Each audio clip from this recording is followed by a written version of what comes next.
이사야 세 번째 특강에 오신 여러분 환영합니다. 지난 주에는 그 12장까지 했습니다. 그리고 13장에서 27장까지는 이방 나라에 대한 신탁입니다. 특별히 13장, 14장은 바벨론에 대한 것인데 이 바벨론에 대한 이 신탁은 좀 특별한 것이다라고 놔두고요. 그 외에 그 뒤에 있는 모든 나라들에 대한 신탁은 여러분 오늘 이야기할 이 사내립 아수르 군대의 침입과 연관되어서 여러분 읽어야 됩니다. 그렇게 읽으면 좀 이해가 될 것입니다. 많은 나라들이 이 침입에 의해서 크게 고난을 당합니다. 그런데 예루살렘에서 이 사내립 군대가 쫄딱 망해서 돌아갑니다. 그래서 그로 말미암아 그렇게 이 사내립 침입에 의해서 고난당하던 다른 모든 나라들도 해방을 당하고 그리고 이 예루살렘으로 히스기야 왕을 찬양하는 그래서 와서 예배에 참여하는 것으로 엮어져 있다는 것을 여러분 염두에 두고 그 이방 나라들에 대한 신탁을 읽으면 되겠습니다. 자, 오늘은 구약 시대에 있었던 좀 더 큰 사건 그런데 여러분이 별로 타치가 안 되는 그런 큰 사건, 그리고 특별한 사건을 다루고자 합니다. 바로 사내립 침입이라는 것입니다. 자, 여러분, 오늘은 먼저 아수르를 의지한 아서에게 주는 경고부터 시작합니다. 이 상황을 조금 설명할 필요가 있습니다. 먼저 아스 왕이 아수르에게 도움을 요청합니다. 지금 북쪽 두 나라가 우리를 침입하니까 우리를 도와주시오 요청을 합니다. 아수르 군대가 그렇게 도와주겠다라고 약속을 합니다. 그래서 궁전에서 잔치가 벌어졌습니다. 왕이 많은 그 고관들 그리고 제사장들 선지자들 다 불러 모아서 잔뜩 잔치를 베푸는데 그 술자리에서 막 온 상은 토한 것으로 가득 차고 엉망진창이 되어 있는 그 잔치 자리에 이사야가 딱 등장을 합니다.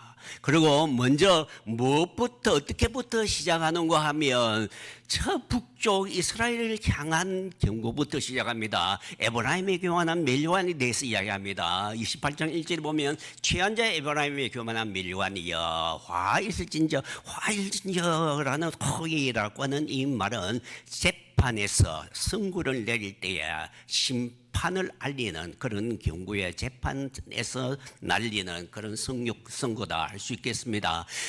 에브라임은 북쪽 이스라엘의 대표 지파로서 북쪽 이스라엘을 두고 하는 말입니다. 에브라임의 교만한 멸류관이라는 것은 이 북쪽 지파의 수도인 사마리아를 두고 하는 말입니다. 그런데 이 사마리아가 잔뜩 술에 빠져가 있습니다. 술 취해서 삐뚤거리고 있는 것입니다. 왜 술 취해서 삐뚤거리느냐? 지금 남쪽을 향해 안정 예루살렘을 향하여 예배에 참여하지 않고 오히려 저 아람과 이 북쪽 이스라엘이 연합하여서 남쪽을 치고 있습니다. 그러니까 삐뚤거리고 있는 술 취한 것처럼. 그래서 하나님께서 경고를 합니다. 보라, 죽게 있는 강하고 힘 있는 자, 하나님이 사용하는 강하고 힘 있는 자 아수르입니다. 그 아수르가 왔어. 그 멸류관 즉 사마리아를 땅에 내치겠다라고 하는 것입니다. 그런데 이 남쪽에 지금 이 왕궁에서 잔치에 참석하고 있는 그 고관들 모든 사람들이 이사야가 왔어. 저 북쪽 이스라엘을 향하여 그렇게 외치니까 기분이 좋겠죠.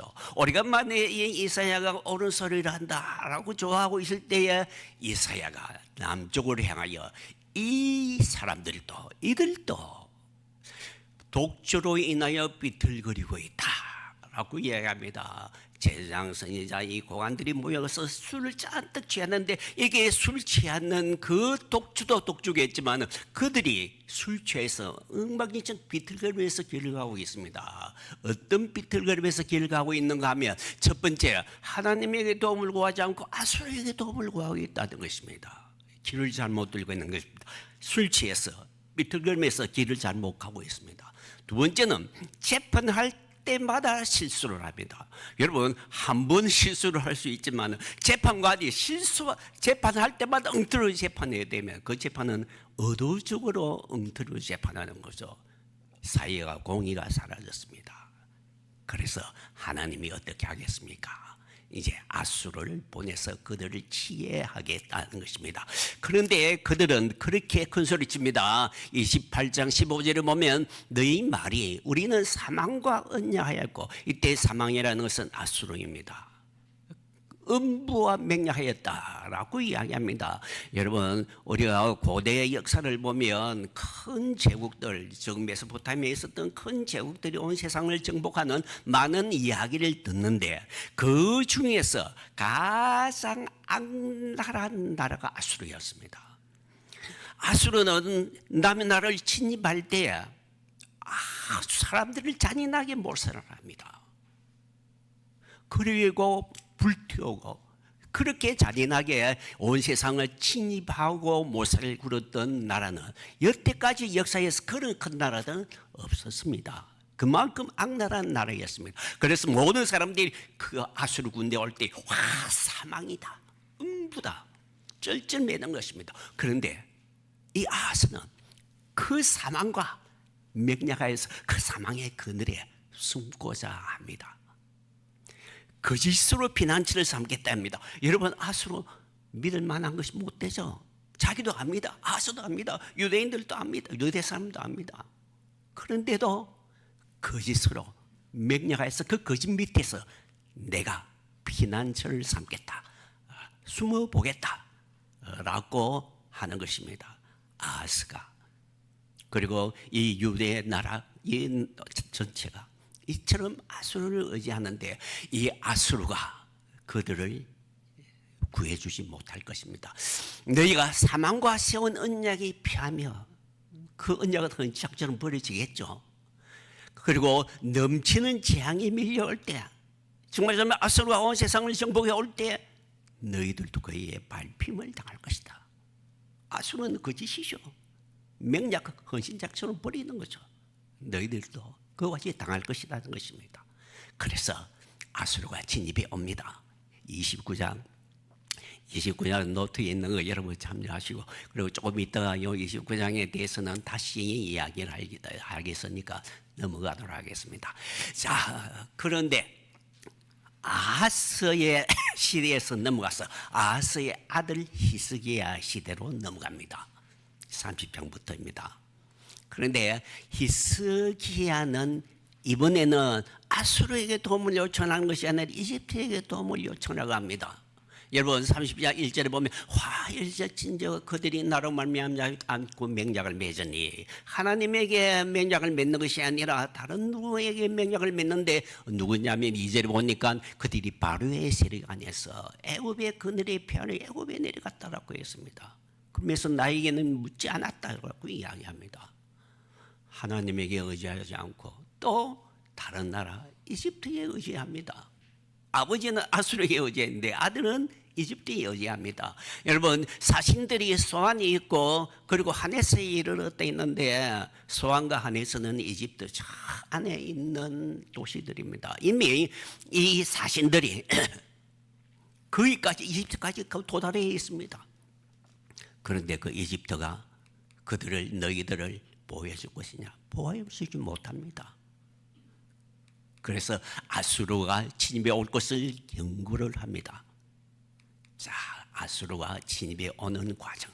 이제는 침입해 오는데, 자, 부녀들에게 꾸짖으라고 하는데 32장 10절을 보면 너희 염려 없는 여자들이 지금 아주 편안하게 아무 연명 없이 태평성대라고 생각하면서 그냥 안일하게 있는 여인들에게 경고를 합니다. 1년 남짓 지나면 너희가 당황하리라. 즉 1년 정도만 지나면 아수르가 진입해 올 것입니다. 그러면 그들은 너무, 아수르는 아까 이야기했지만은 잔인하다 했죠. 마을들을 완전히 불태워 죽이는데 사람들 죽입니다. 그러니까 사람들은 도망가기 바쁩니다. 침이 오면 우리 마을에 오기 전에 전부 도망갑니다. 그래서 자기들이 심어놓은 포도나무, 농사 지은 거 다 버리고 도망을 갑니다. 자, 아수르가 진입해 오고 있습니다. 36장 1절, 이사야 36장 1절에 히스기야 왕 제14년에 아수르 왕 사네립이 올라와서 유다의 견고한 성을 쳐서 취하니라 라고 했습니다. 자, 히스기야 제14년인데 이 14년은 연도를 따지면 주전 701년입니다. 이것은 아수르의 기록과 꼭 일치를 합니다. 전쟁의 결과는 어떻게 될까? 여러분, 이 전쟁의 결과는 많이 들었죠? 다 알죠? 여러분, 마지막에 이 전쟁의 결과를 보면 37장 마지막 부분에 보면 36절에 보면 여호와의 사자가 나와서 아수르 진정에 18만 5천 명을 쳤어. 모두 다 시체뿐이었다 했습니다. 그리고 사네립은 몇 사람 군대만 데리고 돌아갔어. 니느웨에 거주하다가 자기의 신전 38절에 보면 니무록 신전에서 경배할 때에 부하들과 아들이 합작을 해서 이 사네립을 죽이고 그리고 그의 아들 에사라돈이 왕이 됩니다. 여러분, 하나님이 이 전쟁에 직접 개입해서 18만 5천 명이나 되는 아수르 군대가 하룻밤 사이에 죽음을 당합니다. 사네립은 쫄딱 망해서 돌아가서 배반당하여서 반란이 일어나서 죽임을 당하였다라고 결말을 맺습니다. 자, 그런데 여러분, 이 전쟁에 대해서 좀 더 자세히 살펴볼 필요가 있습니다. 이사야 36장 1절에 보면 히스기야 제14년에 아수르 왕 사네립이 올라와서 유다의 모든 견고한 성을 쳐서 취하니라. 그리고 36장 2절에 보면 아수르 왕이 라기스에서부터 랍사게를 예루살렘에 보내어 히스기야 왕에게 항복하라 라고 강요를 합니다. 자, 그런데 36장 1절과 요 2절 사이에 많은 사건이 있는 것을 알아야 됩니다. 자, 우리가 어떤 사건이 있을까? 열왕기서를 봅시다. 열왕기서 보면 히스기야가 항복하는 사건이 있습니다. 여러분, 열왕기 18장 13절에 보면 히스기야 왕 14년에 아수르 왕 사네립이 올라와서 견고한 쳤다 있죠. 이사야 36장 1장 같습니다. 그런데 쭉쭉 한 며칠 넘어가서 18장 17절에 보면 아수르 왕이 그 랍사게를 대군을 예루살렘에 보내서 항복하라라고 이야기가 됩니다. 그래서 이것은 이사야 36장 2절인데 이 사이에 열왕기서에 보면 세 절이 더 삽입되어 있습니다. 이 세 절이 무엇인가 한번 봅시다. 히스기야 14년에 사네립이 올라서 견고한 성을 점령했다 했죠. 그런데 14절에 보면 유다 왕 히스기야가 라기스로 사람을 보내어 아수르 왕에 이르되, 자, 라기스라는 도시가 나타납니다. 사네립이 요 라기스라는 곳에 주둔을 하고 있는데 히스기야가 사신을 보냅니다. 자, 요 왜 라기스가 중요한가? 여러분 보면 저 해변가 지중해 연안입니다. 지중해 연안에서 이집트가 만약에 도와주기 위해서 올라오면 제일 먼저 맞닥뜨리는 성이 라기스 성입니다. 그래서 이 라기스 성은 유다에서 이집트 경계에 있는 가장 중요한 성입니다. 그래서 요새화가 잘 되어 있습니다. 그런데 이때는 왜 더 중요한가 하면 히스기야가 이집트에게 도움을 요청했죠. 그런데 아수르는 와, 이것 봐라. 이 이스라엘 예루살렘이 전에는 나에게 아주 쫄병 역할을 하더니 이제는 저 나를 배반하고 저 이집트에 도움을 요청해. 그래서 본대를 보여주겠다고 친입이 오는 것입니다. 자, 친입이 오면 제일 염려가 되는 게 뭡니까? 이집트가 서로 맥락을 맺었기 때문에 도와주러 올 것을 예상할 수 있는 것입니다. 그래서 다른 곳에 가지 않고 이 사내립은 이쪽 지중해 연안 쪽으로 내려와서 이 라게스를 정복을 하는 것입니다. 그래서 자기의 군대가 이 라게스에 머물고 있을 때에 히스기야가 도저히 안 되겠다 싶어서 사신을 보내서 항복 선언을 합니다.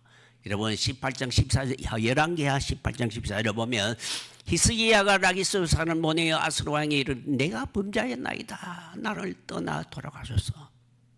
어떤 범죄를 했단 말입니까? 내가 당신을 배반하고 이집트에게 도움을 요청했습니다. 미안합니다. 그리고 당신이 지우는 건 내가 다 당하겠다. 그러니까 아수르 왕이 그래 그러면 공물을 바치라. 은 300달란트, 금 30달란트를 여러분 한 달란트가 어마어마한 걸 아시죠? 정하여 내라 라고 합니다. 그래서 히스기야가 이것을 위해서 성전에 있는 것과 왕궁에 있는 곡간 모두 다 터는데 그것도 부족해서 성전에 가서 성전 문에 입혔던 금들 다 벗깁니다. 그리고 기둥에 입혀진 금까지도 다 벗겨서 아수르 왕에게 공물을 바쳤습니다. 히스기야가 항복한 사건이 이란에서 여기 중간에 기록이 되어 있다는 것입니다. 그런데 의문이 듭니다. 그런데 항복을 했는데 여러분 열왕기하 18장 16절에 보면 항복했죠. 항복했는데 17절에 보면 아수르 왕이 랍사게라는 장군을 예루살렘 보내서 항복하라 야단입니다. 이상하지 않습니까? 항복했는데 금 다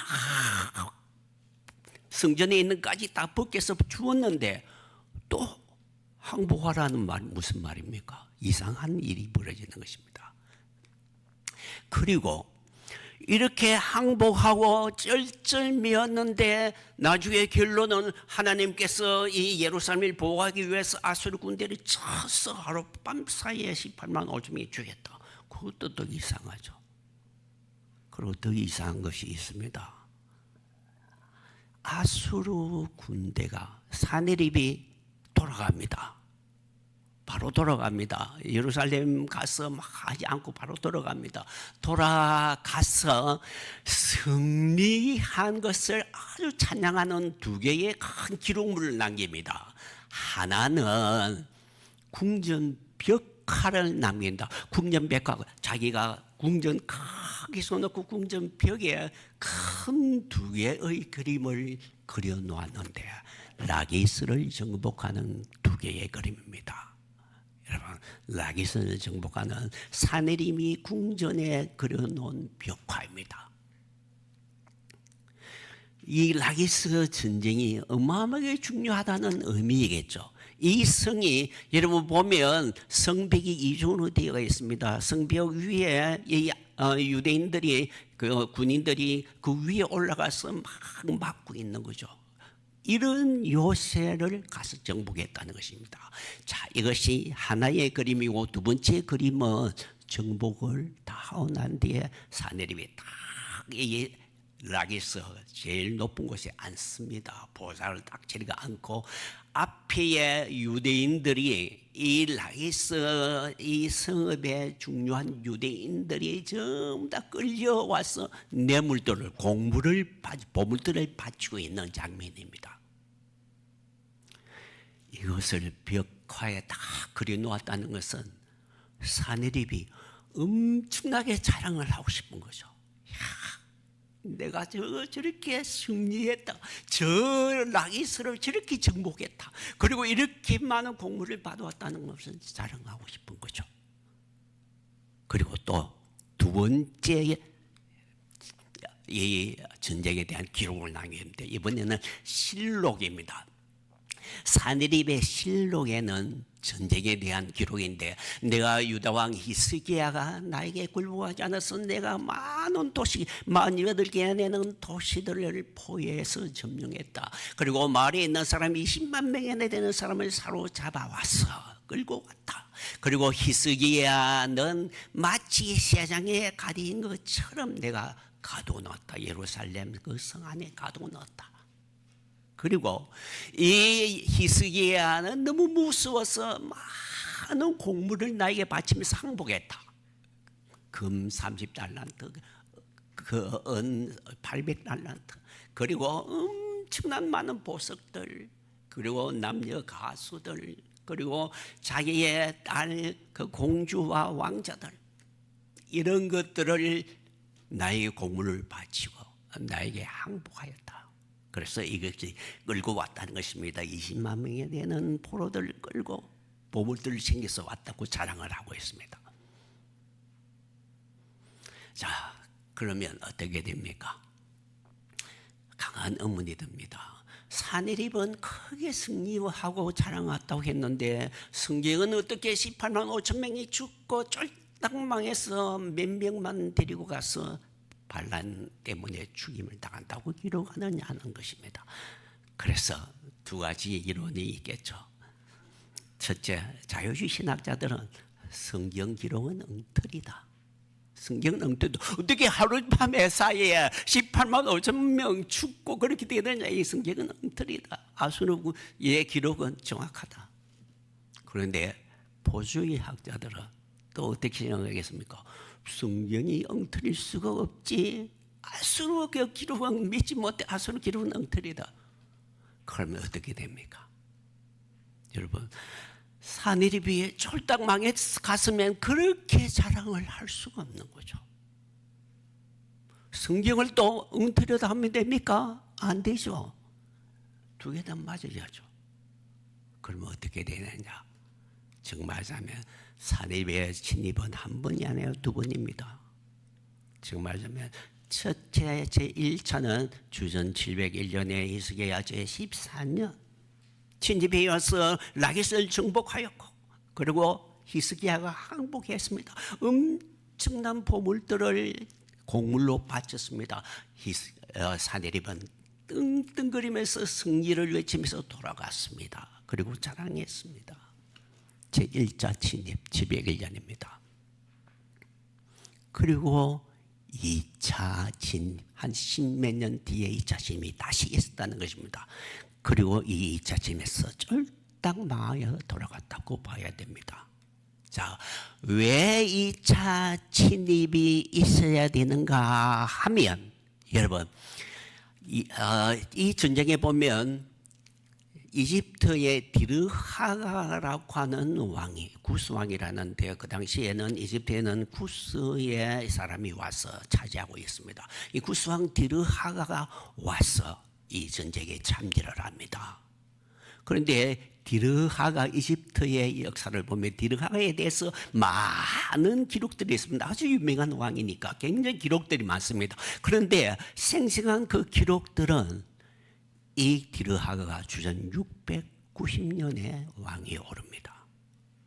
자, 아까 701년, 주전 701년에 침입했다 했죠.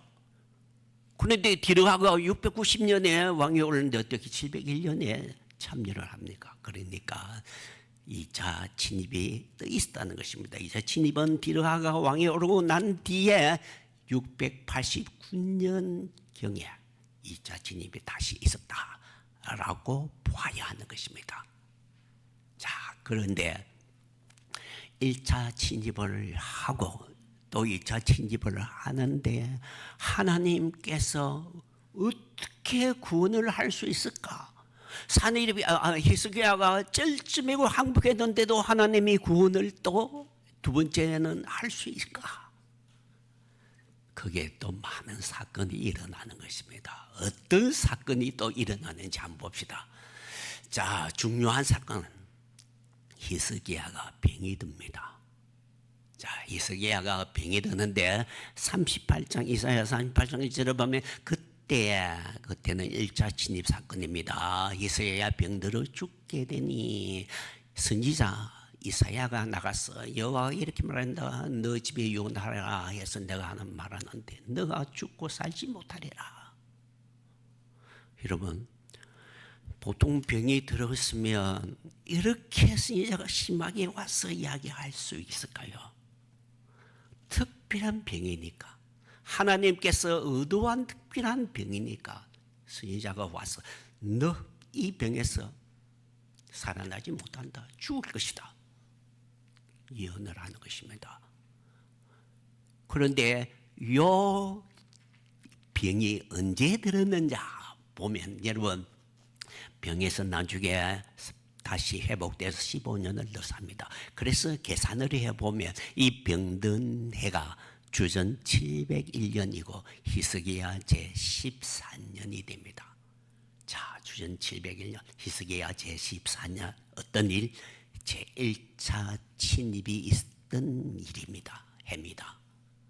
왜 1차 침입 사건과 관련해서 히스기야 병이 들었을까? 그리고 하나님은 그렇게 화를 내고 병에서 죽을 것이다. 그렇게 예언을 하느냐?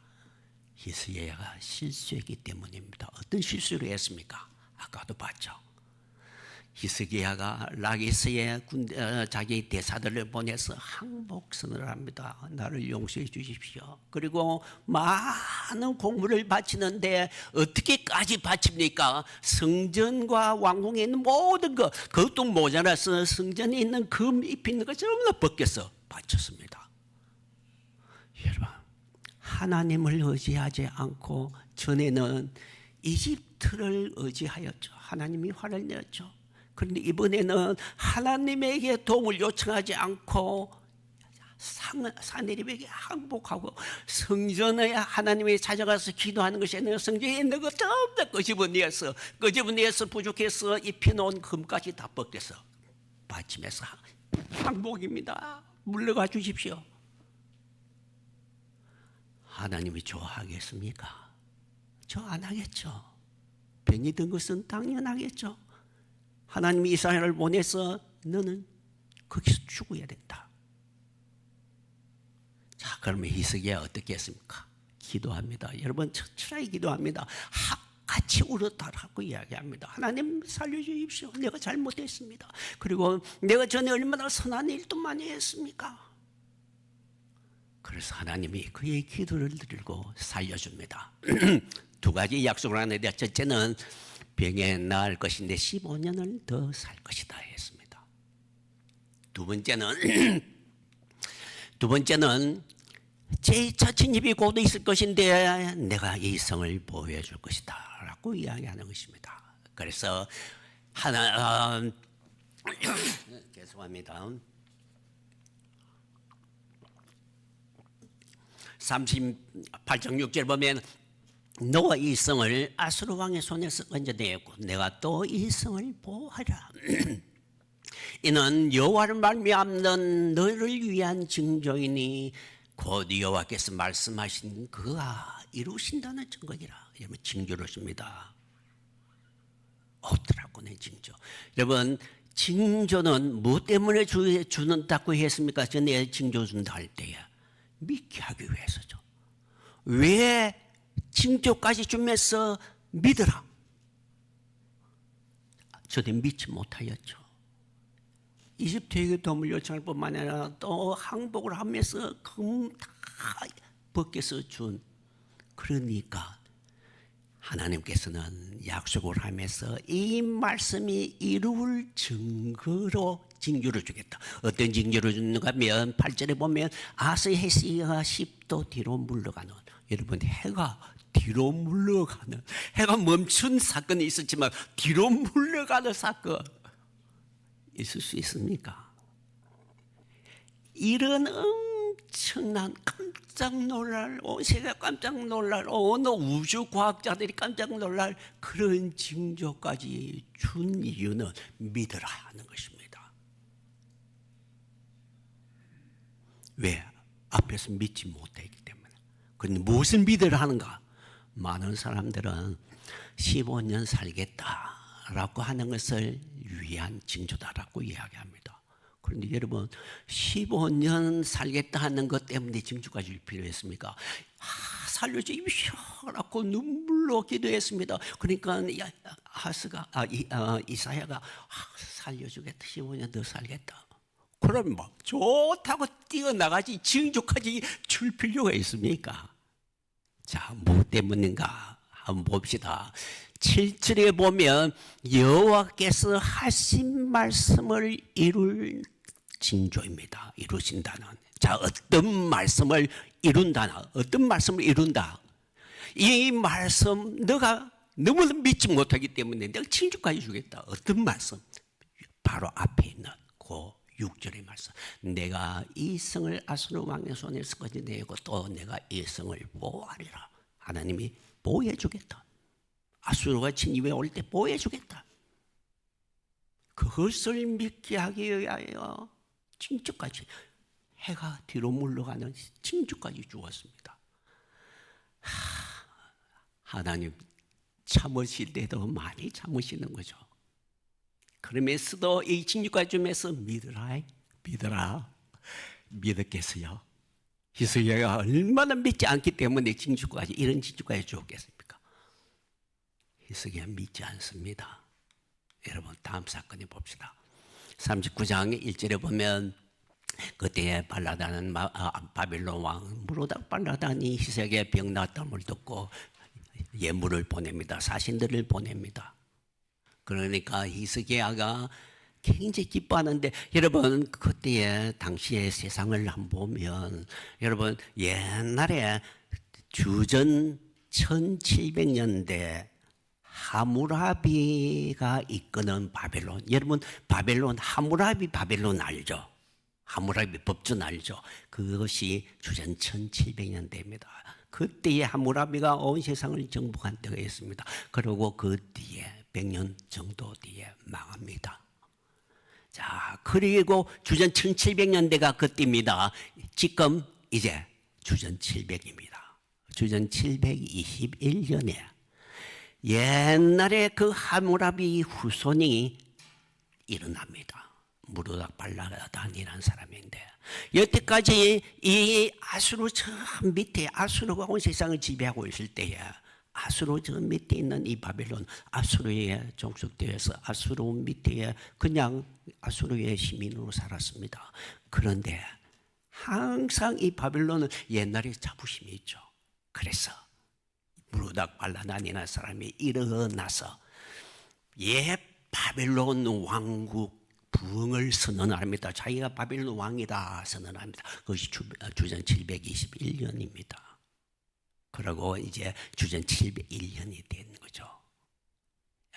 지금 아수르 온 세상을 정복하고 히스기야가 항복하고 병들었다가 나았습니다.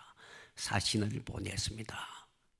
그런데 이 사신을 보고 히스기야가 기뻐하였습니다. 사자리 날 기뻐하고, 왜 기뻐했을까요? 아수르 사신이 무슨 말을 했겠죠? 야, 우리 동맹을 맺어서 저 아수르를 치자. 우리가 서로 상대방이 침입을 당하면 서로 도와주자, 주기로 하자, 약속을 맺자 했겠죠. 그래서 기뻐하고, 그리고 히스기야가 한 일은 그에게, 이 사자들에게 궁중보물, 은금, 그리고 향로법에 이런 기름과 무기고 보물고 있는 것을 다 보이는데, 궁정에 있는 것만 보여주는 것이 아니라 온 나라에 있는 것들 다 보여주었습니다. 왜? 무기고들 왜 보여줬습니까? 보물고도 왜 보여줬습니까? 우리가 이렇게 준비가 잘 되어 있다. 당신과 우리가 합하면 우리는 아수르를 대항할 수 있다. 공동의 적이 아수르니까 연합하지 않는 것이죠. 이렇게 기분이 좋아 있는 때에 이사야가 등장합니다. 히스기야는 뭣도 모르고 이사야에게 기분 좋게, 이사야 선지자 왔습니까? 기분 좋습니다. 그래, 이사야가 누가 왔습니까? 저 바벨론 사신들이 왔습니다. 그들에게 뭐 어떻게 했습니까? 내가 동맹을 맺자 하고 우리에게 무기고 보물고 다 보여줬습니다 하고 아주 기분 좋게 설명을 했습니다. 그러니까 이사야가 정색을 하는 거죠. 여호와의 말씀을 들으십시오. 그때에 히스기야가 깜짝 놀라워 정신 차리겠죠. 그리고 이사야가 날립니다. 6절에 보라 날이 이르리니 너 집에 있는 모든 소유와 너 열조가 내가 사둔 모든 것이 바벨론에게 옮겨야 되고 남은 것이 없으리라.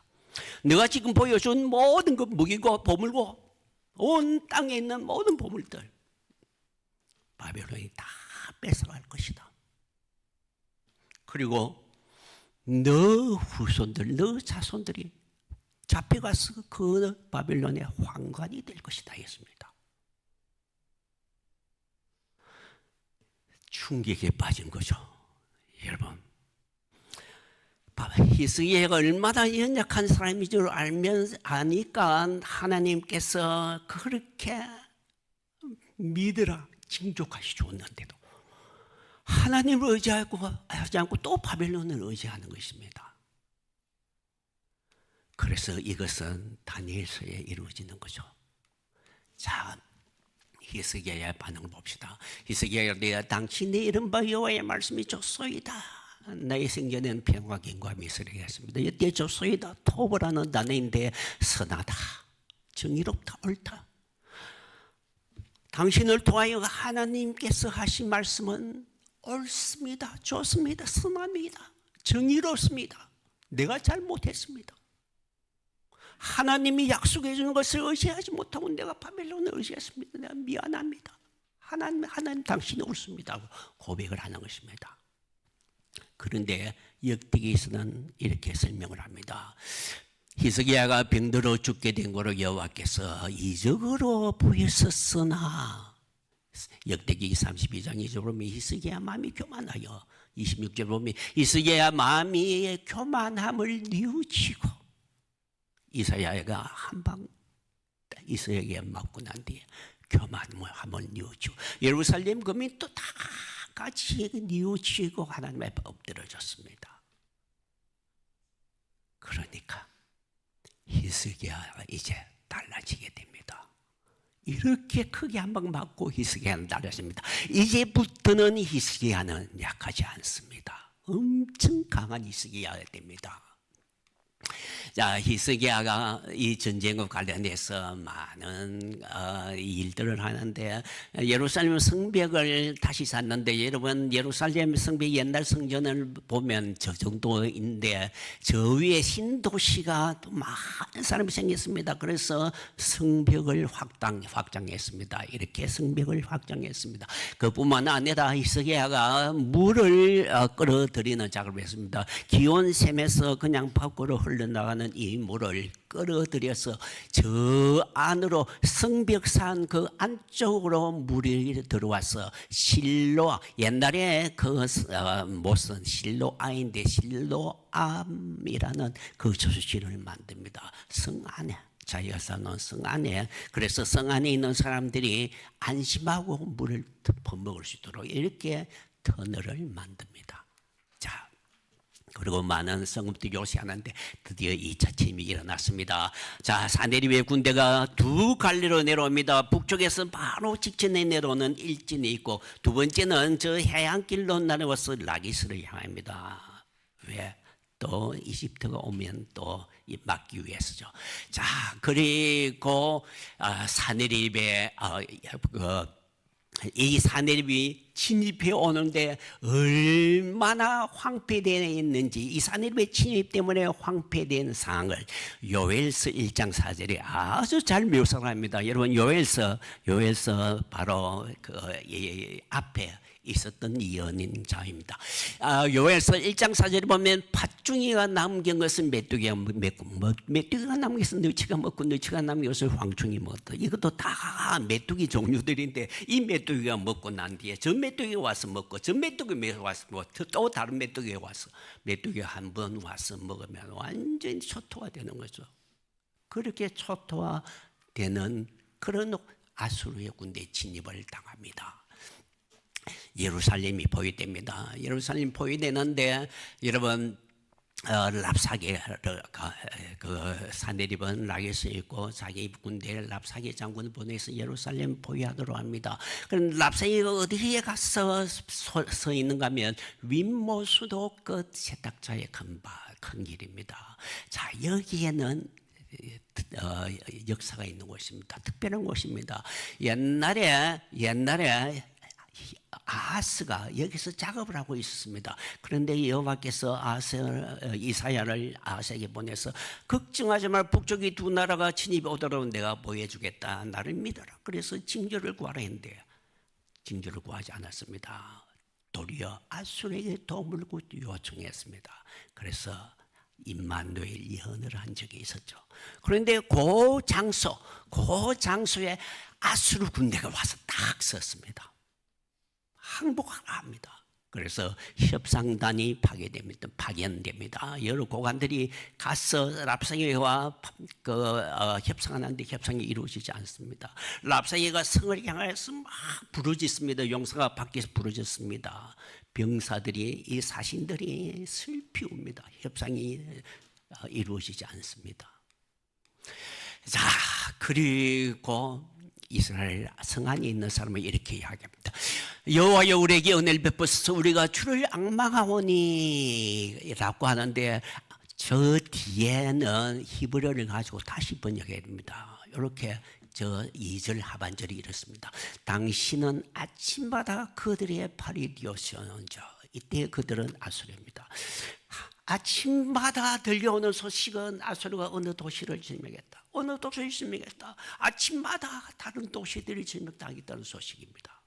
그런데 이거는 도저히 사람이 하는 일이 아니다. 하나님이 그들의 팔이 되어주는 것 같아. 하나님 어떻게 그들이 팔에 대해서 이렇게 그들이 성읍을 점령하는데 돕습니까? 하물며 이런 환난의 때에 우리는 구원해주지 않습니까? 라고 부르짖는 것입니다. 그리고 이집트의 디르하가 왕이 군대를 끌고 옵니다. 예루살렘을 보유했던 군대가 잠시 이 디르하가가 사오러 가기 위해서 떠나면서 편지를 보냅니다. 사내리 편지를 보내서 너희들이 이집트를 믿느냐? 믿지 마라. 여호와가 너희들을 보호해줄 것이냐? 보호해주지 못한다. 너희들은 망할 것이다. 엄청나 여호와를 욕을 하면서 편지를 합니다. 자, 이 편지를 가지고 히스기야가 하나님에게 무릎을 꿇습니다. 환난과 능력의 날이다 표현합니다. 그리고 여호와의 존에 올라가 이 편지를 놓고 기도합니다. 이사야가 자, 너의 기도를 들었다. 그들은 피하여 도망갈 것이다 라고 이야기합니다. 3년 후에. 자, 그래서 결론입니다.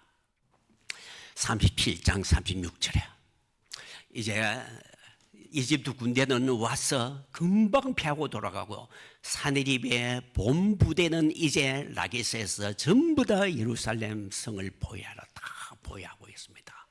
그런데 하룻밤 사이에 여호와의 사자가 나가서 아수르 진정 18만 5천 명을 쳤으니 시체뿐이 되었습니다. 하룻밤에.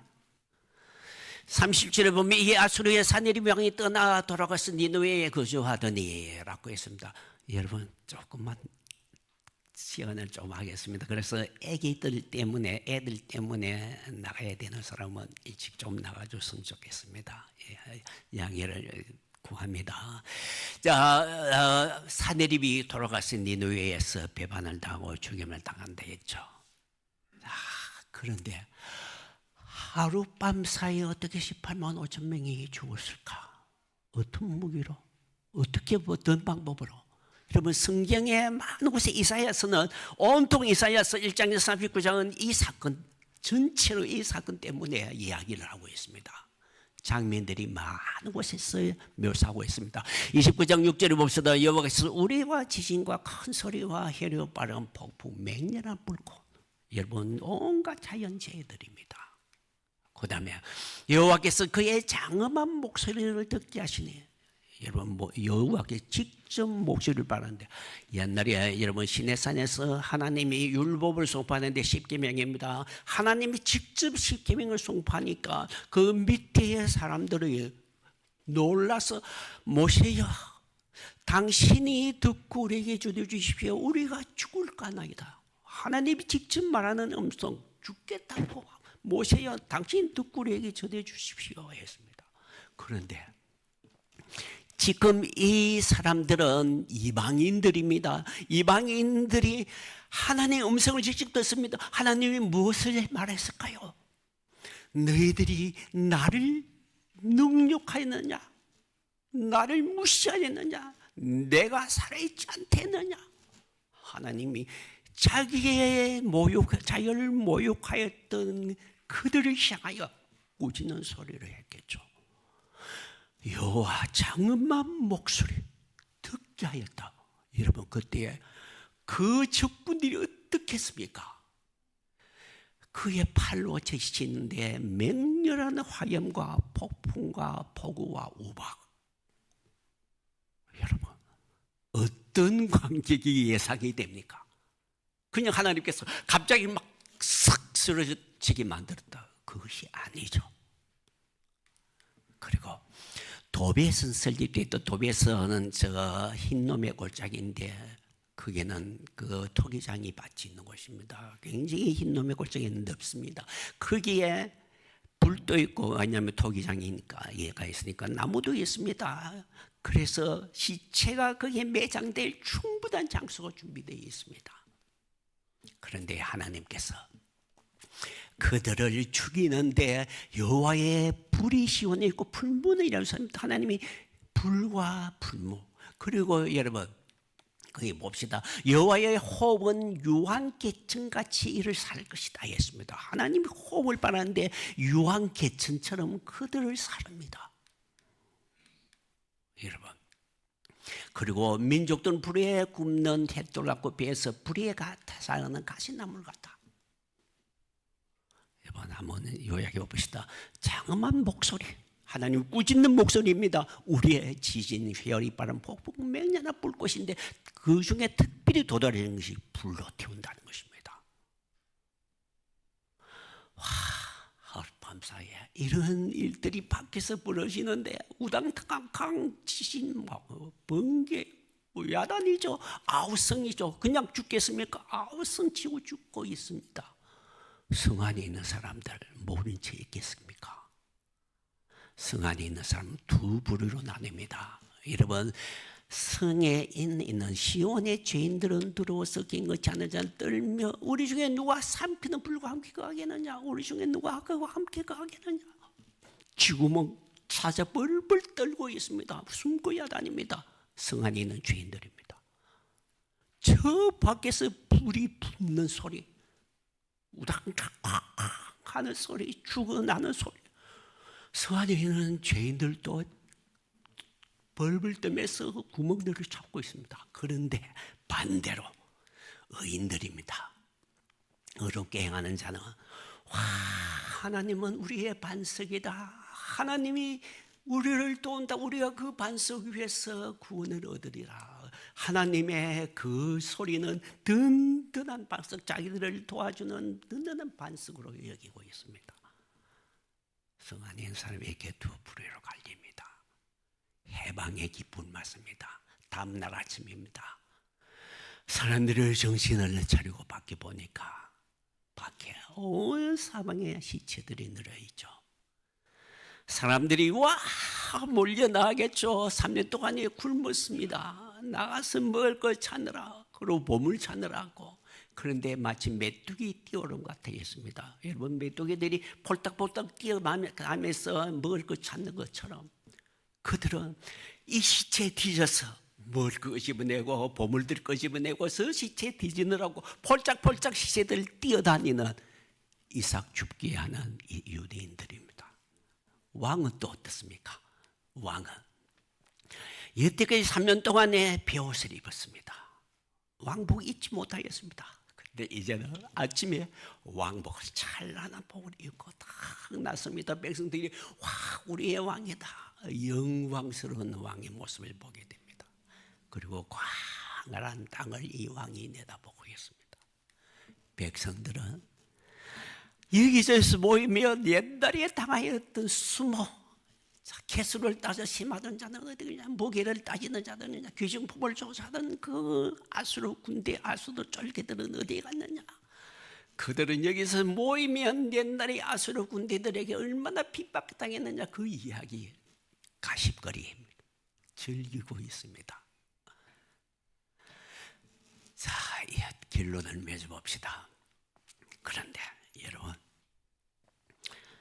이렇게 하룻밤 사이에 엄청난 일들이 벌어지는데 어떻게 하나님께서 그냥 쫙 했을까요? 어떤 사람이 하나님이 직접 역할을 했을까? 어떤 천사를 보냈을까? 누구를 통하였을까? 그런데 여러분, 임마누엘 구절이 있었죠. 7장에서 8장 세 번 임마누엘이 나온데 있습니다. 8장 8절에 8장 8절에 어떤 임마누엘이었습니까? 8장 8절 보면 아수르 군대가 저 북쪽의 이스라엘 땅을 넘어서 골짜기마다 차서 유다 넘쳐 넘어와서 유다의 모든 나라들이 나라 전체가 창일합니다. 아수르 군대가 온 땅을 점령했죠. 모기까지 찼습니다. 즉 예루살렘만 남았습니다. 그때에 하나님께서 누구를 부릅니다. 너 임마누엘아, 너가 무엇하고 있느냐? 그때 이제 임마누엘은 일어나는 거죠. 날개를 쫙 펼칩니다. 그가 온 땅에 너의 땅에 편만하리라. 날개를 펼쳐서 임마누엘이 보호하는 거죠. 임마누엘은 누구다고요? 앞으로 나타날 예수님. 제2위 하나님이죠. 자, 그러면 산헤립에 진입돼 제2위 임마누엘 그 제2위 하나님이 이때도 그 유다 땅을 보호해 주겠다고 앞에 말을 했습니다. 자, 그러면 어떻게 임마누엘이 협의했을까? 여러분 얘기 봅시다. 이사야 37장 6절입니다. 여호와의 사자가 나가서 아수르 진정에 18만 5천명을 쳤으니 여호와의 사자, 그냥 하나님께서 우렁득꽉꽉 번개 보내고 그러지 않았습니다. 누가 나갔습니다. 여호와의 사자가 나갔습니다. 나섰습니다. 그가 천둥 번개 불 동원해서 그들 치러 나갑니다. 그가 쳐부수는 것입니다. 그냥 하늘에서 우당탕탕탕 내린 것이 아닙니다. 그런데 구약에서 이 여호와의 사자는 자주 여호와의 자신으로 나타나면서 그때는 거의 대부분의 학자들이 제2위 하나님이다라고 이야기합니다. 많은 구약의 여호와의 사자라고 나오는 곳에 여호와 자신이고, 그런데 제1위 하나님보다 그때는 다 제2위 하나님으로 보는 것이 정설입니다.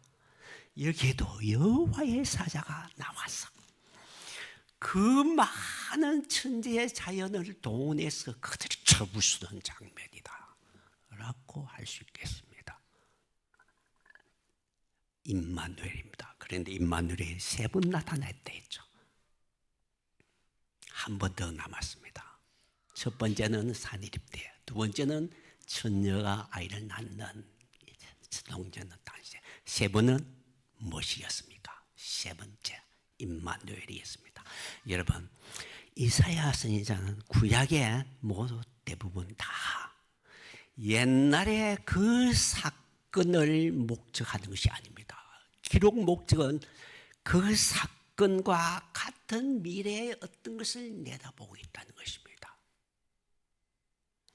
이 산헤립의 사건, 엄청난 큰 사건, 우리가 너무 등한시하고 잘 몰랐죠. 엄청난 큰 사건입니다. 하나님이 구원해 주신 놀라운 사건입니다. 여러분, 이제부터는 우리 행복한 교회 성도 여러분, 이 사건이 얼마나 큰 사건이고 얼마나 중요한 사건이었는지, 하나님이 어떤 큰 구원을 해 주었는지 이 사건인지 이제부터는 기억하시기 바랍니다. 구약의 많은 이 선지서들이 있는 이 이야기를 하고 있는데 우리가 별로 관심을 안 기울였습니다. 그런데 이 이 사건 자체가 이사야의 기록은 이 사건 자체가 기록 목적이 아닙니다. 무엇인가 내다보기 위하여 이것을 기록하고 하나님이 그 사건을 엄청난 큰 이 구원을 주신 이유는 앞으로 있을 엄청난 그와 같은 큰 사건을 예고해 주는 것입니다. 어떤 큰 사건을 위해서 하나님이 그런 큰 사건을 만들었을까요? 이사야는 어떤 사건을 내다보게 하기 위하여 이 사건을 기록했을까요? 다음 주 수요일에 그 마지막 사건을 이야기해 보도록 하겠습니다. 시간이 많이 지나가는 걸 죄송합니다. 우리 김일성 목사님 나와서 잠시 기도 인도하고 그리고 마지막 찬송 부르고 마치도록 하겠습니다.